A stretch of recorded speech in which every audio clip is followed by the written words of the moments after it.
As we were saying, I'm Jesus Clip.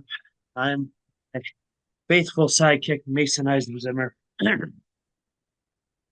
distant relative of C.R. Eisenzimmer, Yes. and currently individual who had to be educated about his own racetrack and its history by a non-North Dakotan. To be fair, Jessup was trying to confuse me with the way he was wording it, and my mind is No, pretty mush. So, we are going to get going here as Mason continues to circle his brain as I have to help him. But it was another exciting week of racing out with our Western friends, Mason. We had a lot of big shows. Um, so let's get after it. Friday night, we are going to kick it off out at the Big Sky Speedway with the Harvey Ostermiller Memorial Night number one. And I didn't realize that this was like almost two complete shows for each night. I thought it was, for at least for the sprint cars, there was a one show over 2 days type of deal, but apparently it is two shows over 2 days, mhm. which keeps all the drivers happy, which Yes, is it good. does.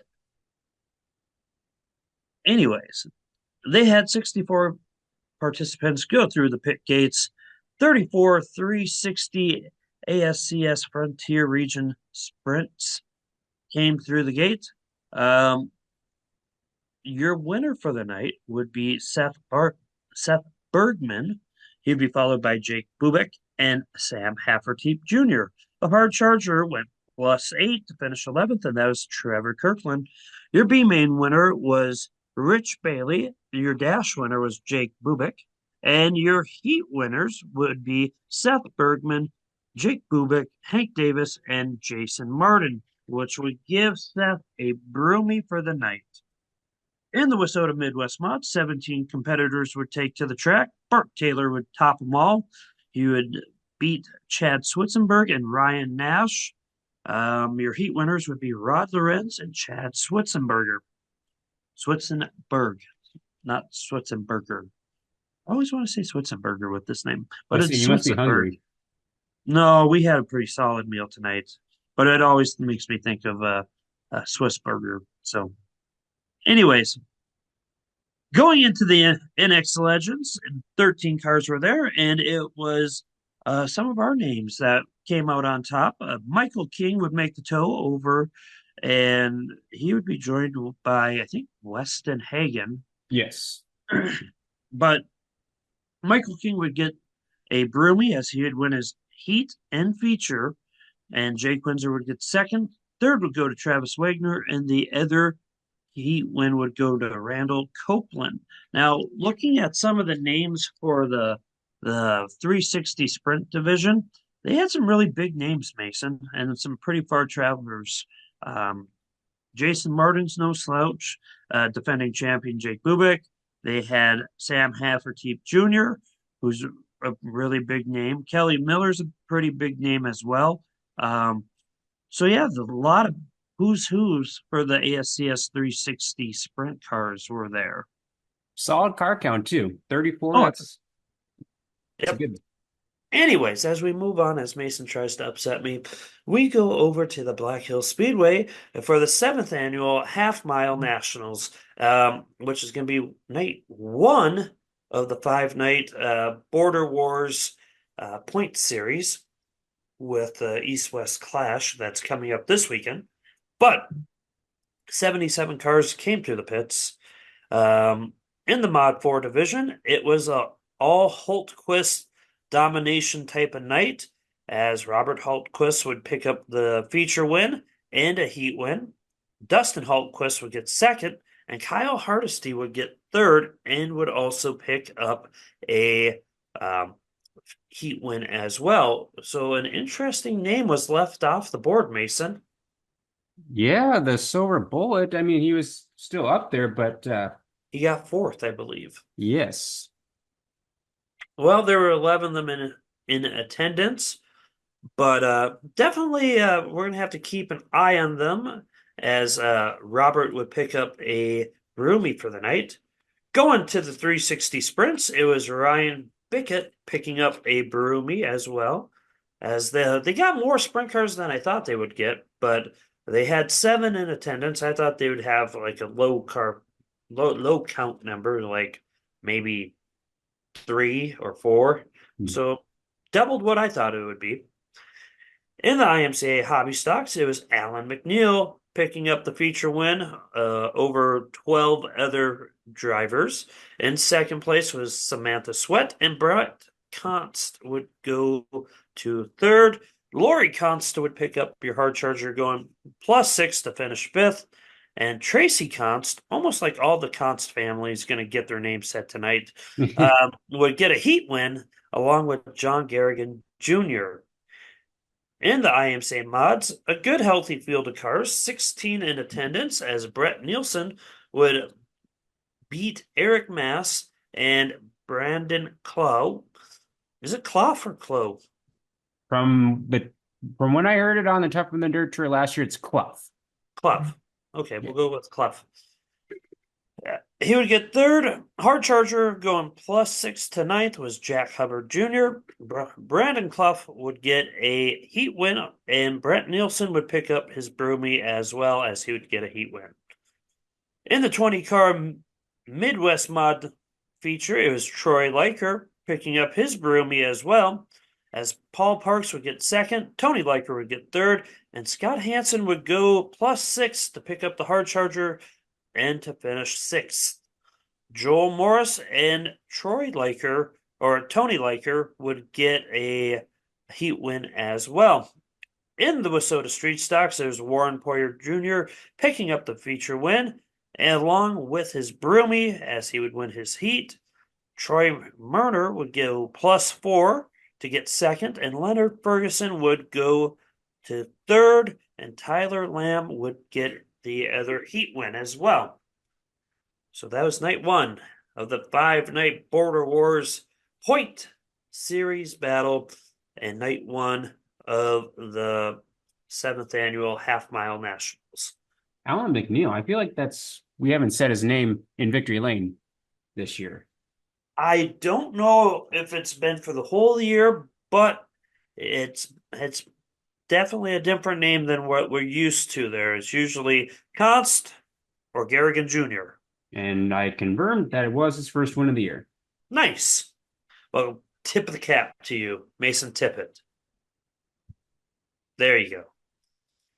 All right, going over to the Gallatin Speedway, they had 65 cars in attendance for the night, 14 streets, 13 supers, 22 mods, and 16 Wissota late models. So good field of cars for everybody, all classes in attendance. In the street stocks, there's Brock Salisbury picking up the feature win. That's not a name we say too often. No, I think he's been kind of up there in the mix, kind of just hovering around, but good to see that he picked off the feature win. Let me confirm if he's got nope, that was his first win of the year. Second place would go to Rodney Hunter. Third place would go to Caden Craver. Heat wins would go to Robert Petroff and Caden Craver. So good job to those guys. In the super stocks, there's Jeremy Muirhofer going +8 for the feature win. He'd be followed by Bo Brown going +3 for second. Ryan Fashion for +4 for third. Bo Brown would also pick up a heat win along with Nick Hunter. And in the street stocks, I didn't mention this, but it was Rodney Hunter going +3 in the feature. I think was that the hard charger of that one? Yes, it was. All right. Well, we want to give credit where credit is due. Speaking where credit is due, Burt Beach would pick up the heat or the feature win and heat win for the IMCA mods. 22 cars in attendance, so a really healthy field there. So Burt had his work cut out for him. That's a really good field. Beat Kinzer McCord, and in third place, it was Jordan Tucci going +8 for hard charger. Doug Martin and Aaron Amundsen would also pick up heat wins.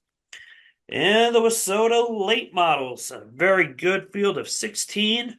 It was Jim Harris going +4 for the feature win. Good to see Jim back out on the track, especially after his scary wreck at a rollover at the Dakota Speedway. Second place would go to Vernon Hill Jr. And help me with the name again. Is it Rock Degley? Degley. Dagley. Rock Dagley going +3 for third. Ken Hellman would be hard charger going +6 to finish seventh. And your heat winners would be Dylan Price and Ty Hampel. And that would wrap up your night for Friday. Saturday, going back out to the Big Sky Speedway for night number 2, the night of the big money for the Harvey Ostermiller Memorial. They lost a couple cars, probably due to attrition, but 33 360 sprints, 16 Midwest mods, 11 NX Legends, so a total of 60 were in the pits. The Legends saw Tommy Quinzer taking the feature win, as he would beat Josh Broadbent and Travis Wagner. Josh and Tommy would pick up heat wins, giving Tommy a broomy as well.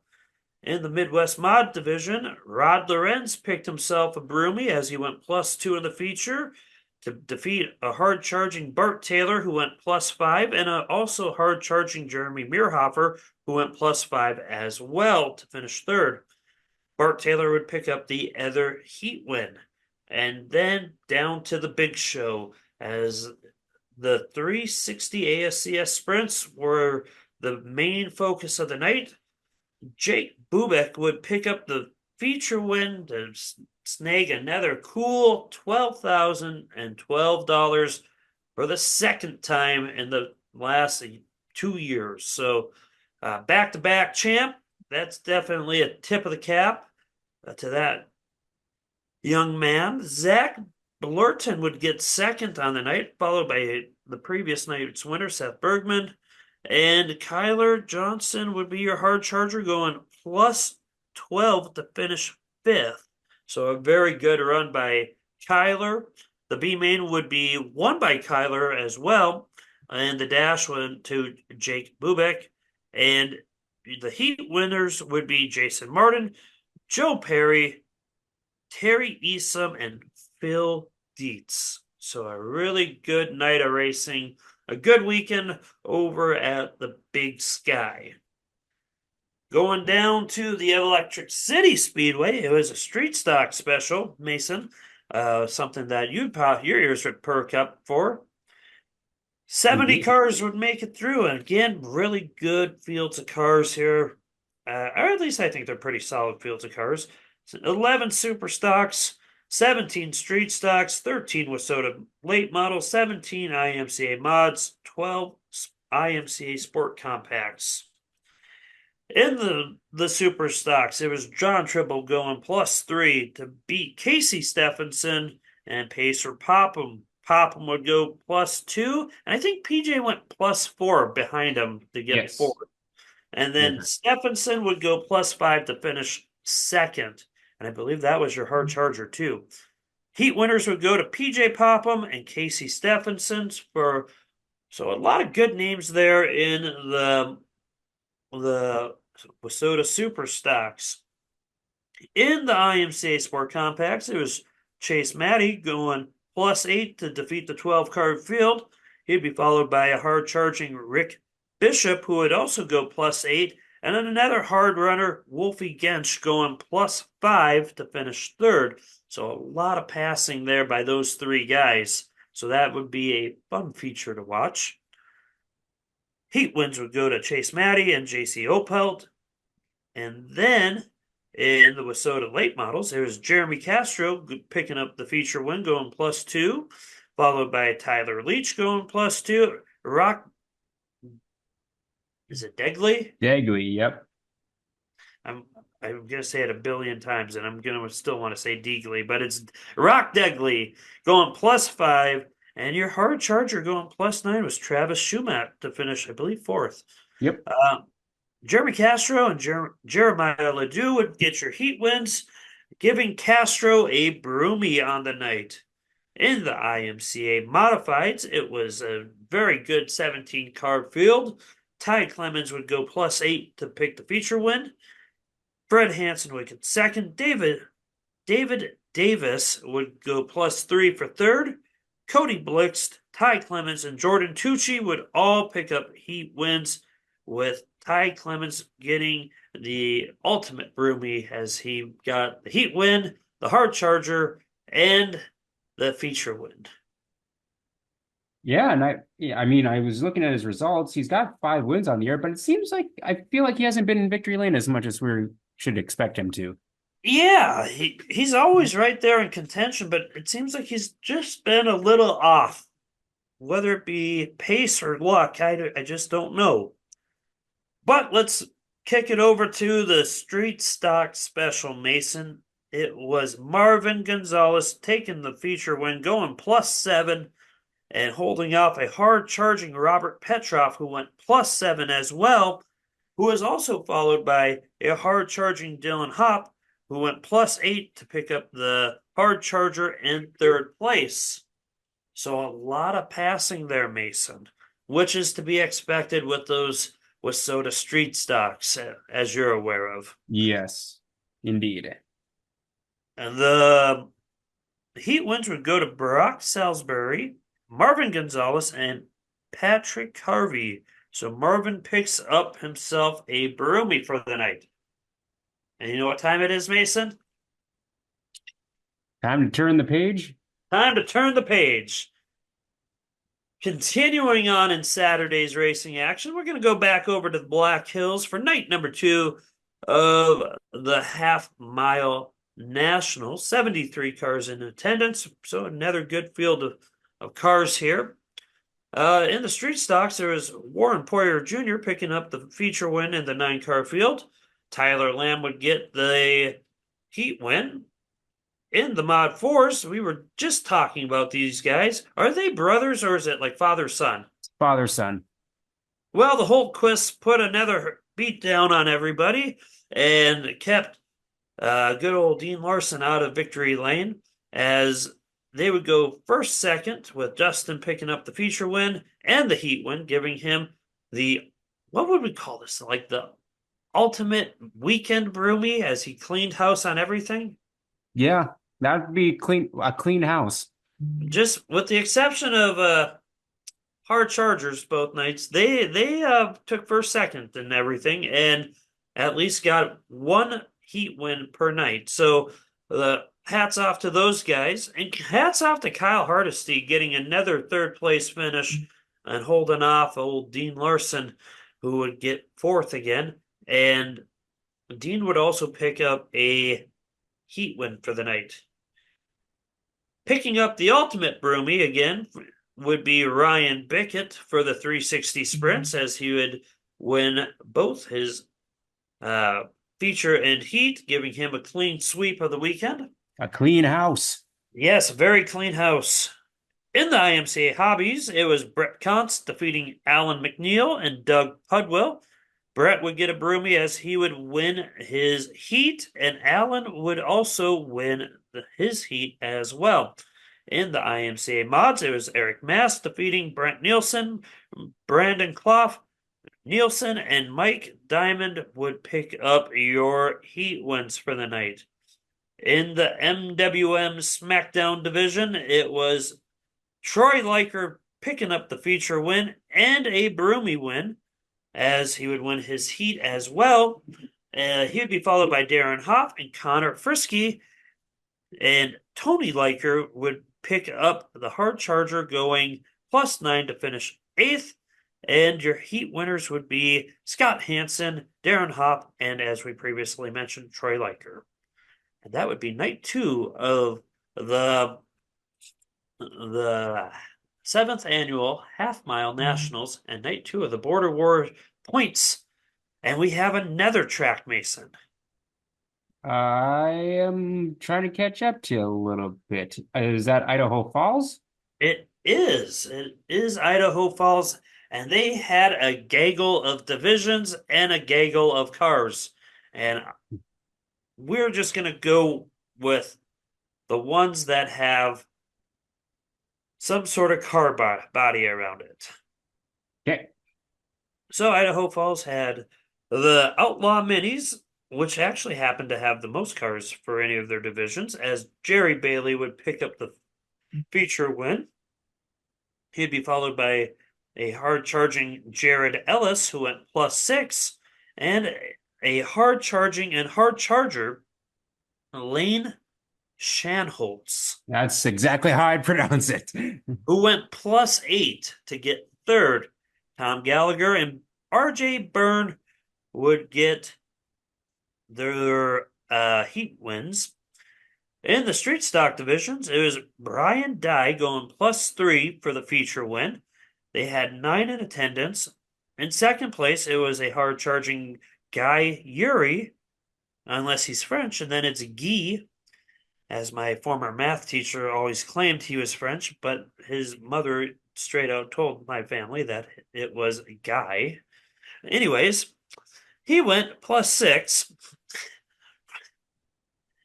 It's a bit of a contention with our old families. Anyways, Guy got +6 to get second, and Chase Herbst would go +3 to finish third, which is a lot better than what Riley Herbst has done for most of the season as well, as Mason would like that dig. Where do I lie? No lies detected. Thank you. Kyle Young and the Guy Yuri would pick up your heat wins for the street stock division. In the IMCA Northern Sport Mods, it was BJ Helsum picking up the feature win and Brock Ashbacher who would pick up the heat win. BJ had the feature win. That's my bad. Wow, those are some interesting names. Those are definitely different. Helsum's a different one. Ashbacher feels like a very European name. Yeah, I don't know if it'd be German or what it would be. I think I think it's Haslam. I think it's BJ Haslam. How has did I write it down wrong? Yeah, I think Spell it's it Haslam. Haslam. Yep. Oh yeah, I have it mixed up. Sorry, BJ, my bad. Anyways, in the modified division, it was Travis Metz going +9 for the feature win and the hard charger. Last the Trenton first. Brown, yeah. Trenton Brown last the first. That's a pretty good night. Trenton Brown would go to second. Bill Cornwall would go to third. Heat wins would go to Cody Malcolm and Dale Smith. So everybody got their name said unless you weren't in the top 5. In the super stock division, it was a scratch. Nobody showed up. I've never seen that happen at a track. Well, I will say this Sunday they only had 3 Hornets show up at Casino and they didn't run. They just elected not to run any Hornet races. So, Speaking of Hornets, in the IMCA Sport Compacts, it was Carly Stroud picking up the feature win. She would also get herself a broomy as she would get her heat win as well. And there were 6 in attendance, and that would wrap up your Saturday racing action. Moving on to, oh, go ahead. I would like to know what a fart cart is. Probably old people.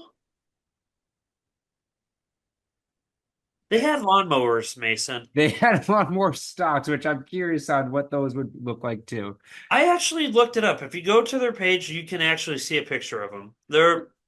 They do look a little racy and not just like the ones that you saw on like King of the Hill where they just dropped the deck off, the mower deck. So they look racy. They could be fun on a smaller track. I would say on a small go-kart track, they would be entertaining to watch. Okay. Oh yeah, they have some nice pictures on their page. As you take see if you can find us a fart cart. Okay. As he's looking that up, I'm going to go on to Sunday. It was the Sheridan Speedway trying to get their season championship in. 50 cars in attendance. And all I know, Mason, is Matt Brown won his heat, and the rest of it, there were no results. So I'm assuming they fell to rain. Yeah, I think they had. I remember seeing that when I was on my way home from Watertown that I don't think they got the rest of the night in. Nope. They had 9 Rocky Mountain hardtops, 8 Wissota street stocks, 5 IMCA Sport Compacts, 4 IMCA mods, 5 Wissota Mod 4s, and 8 Wissota Midwest mods were in attendance. And folks, that's all we had for this weekend, or this past weekend. Coming up for this weekend, technically speaking, not a lot of racing at different tracks, but the racing you are going to get this weekend is going to be definitely of the higher caliber, as there were some big races. So let's get going here. Friday night at the Electric City Speedway, it's the 28th annual Montana Roundup night number 1, and they will be having the 360 ASCS Frontier Regional Sprints, the Wissota Midwest mods, so they will have the MWM SmackDown division in contention, and they will be having a NX Legends exhibition. What that is, I don't know, but Electric City usually has a good show regardless of what they have, so it should be a good night there. Racing kicks off at 7 p.m. $20 general admission, $5 for kids, $14 for seniors, and there's a bunch of other options, but I'm not reading 18 different options. At least you're honest. Moving on over to the Gallatin Speedway, it is their track championship. Racing kicks off at 7:35. They will be having IMCA Sport Compacts, Wissota Streets, Wissota Supers, and IMCA Modifieds. So their track championship should be wrapping up right about, give or take, Friday night at 10:45, depending what time zone you're in. Yep.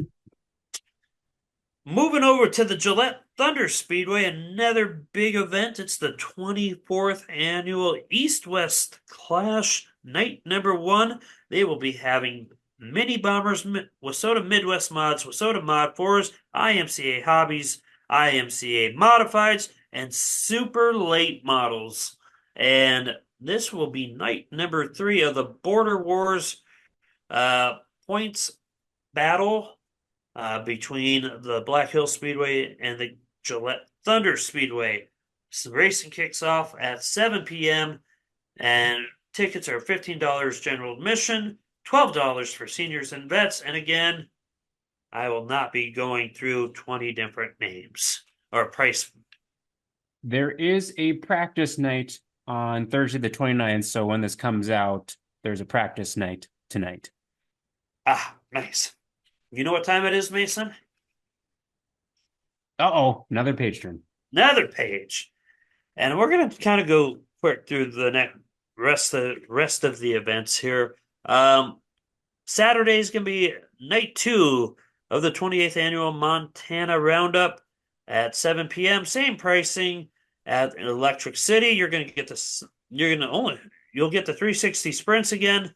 Only difference this time is you'll be getting IMCA mods and Wissota Street stocks instead of Midwest mods and the NX Legend exhibition. The Gillette Thunder Speedway will be hosting night 2 of the East-West Clash, night 4 of the points purse battle for the Border Wars. Same classes, same start time at 7 p.m., same prices to get in. And then we have a little different event over at the Bandit Speedway, as they will be holding hot rod dirt drag racing, as it will be older vintage race cars from what it looks like on their page. Kind of a cool looking deal. If that's the only racing you had going on within a 4-hour span, or even a 2-hour span, I probably would go check it out. It's definitely something different, so gotta tip their cap to them, as it's something new to the racetrack. I've never heard of or seen it before, so good for them. Going into Sunday, night number 3 of the 28th annual Montana Roundup. General admission is $12. Kids are free. Seniors are $8. Reason for the price change is that it's going to be the Midwest Mods, Super Stocks, Street Stocks, and the IMCA Modifieds. Racing kicks off at 7.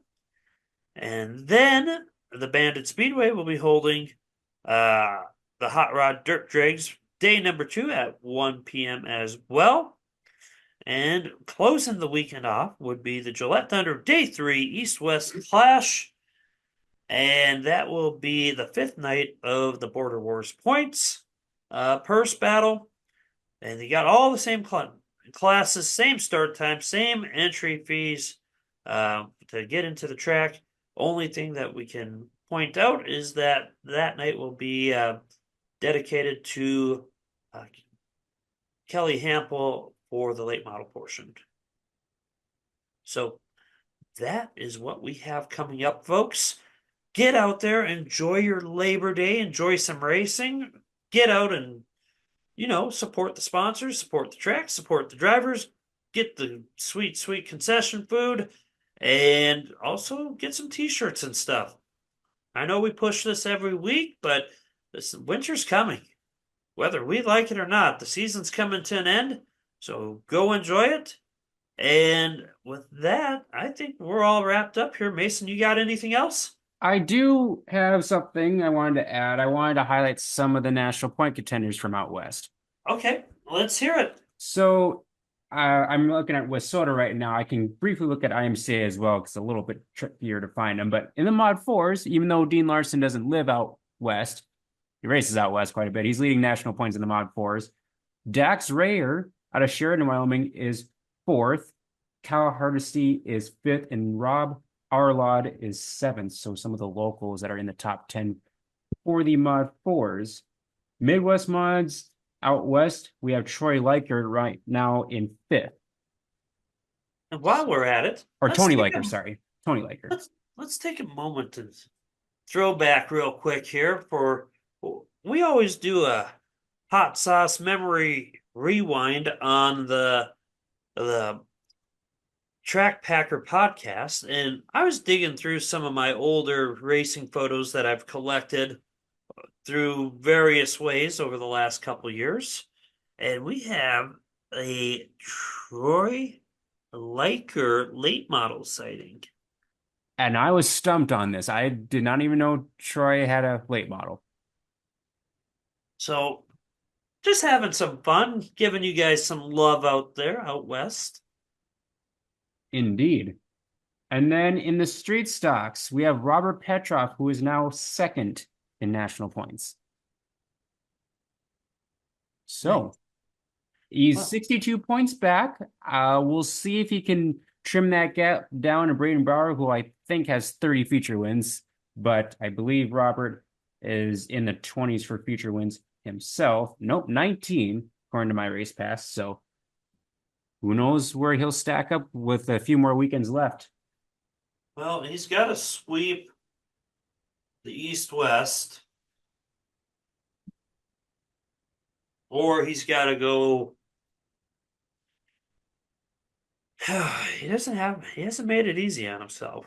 No, but I mean, he's kind of at a disadvantage with being out west and the tracks are all spread out and everything. That part is true. But having 19 wins and 32 total shows, and I think he's raced a couple non-wing shows, it's pretty dang good. Yep. So I think he's going to have to clean East-West to get it up to about 22. Then he's got to find a handful of, if he's really going to, I mean, it's possible. He's going to have to travel a lot, and I don't know if he'll do that, but he'd have to come over to Jamestown for at least one show, and then he'd have to hit up. Honestly, he should go to Wishick. Wishick would be a good choice on his part.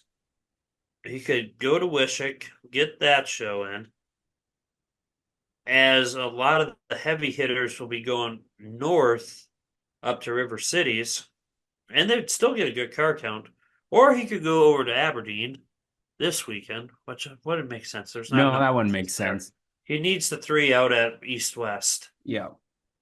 Let's see. Yeah, he's got to get all 3. I'm trying to look at IMCA national points. Looks like John Garrigan Jr. is just outside the top 20 and 22nd right now. I don't see any modifieds in the top 20. Sport compacts, not seeing anyone in the top 20 there either.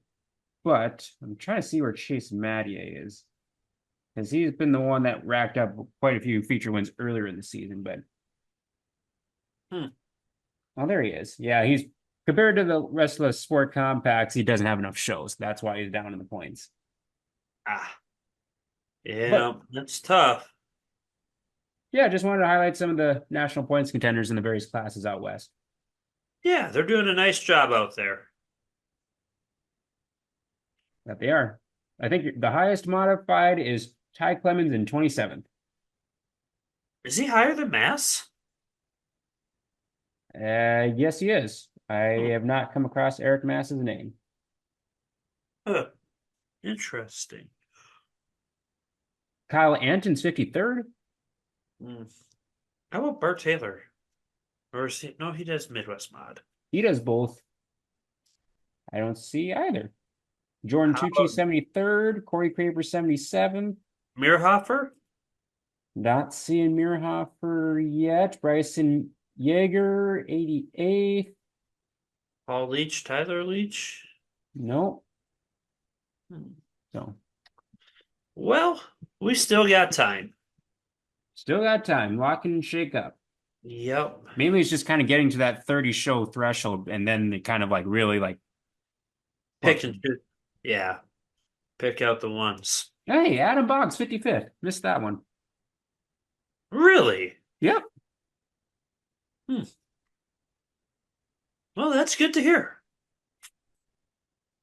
But with that, folks, we will wrap this show up. Once again, get out there, support your tracks, support the drivers, support the sponsors, and have a safe weekend. Make smart choices. Don't drink and drive.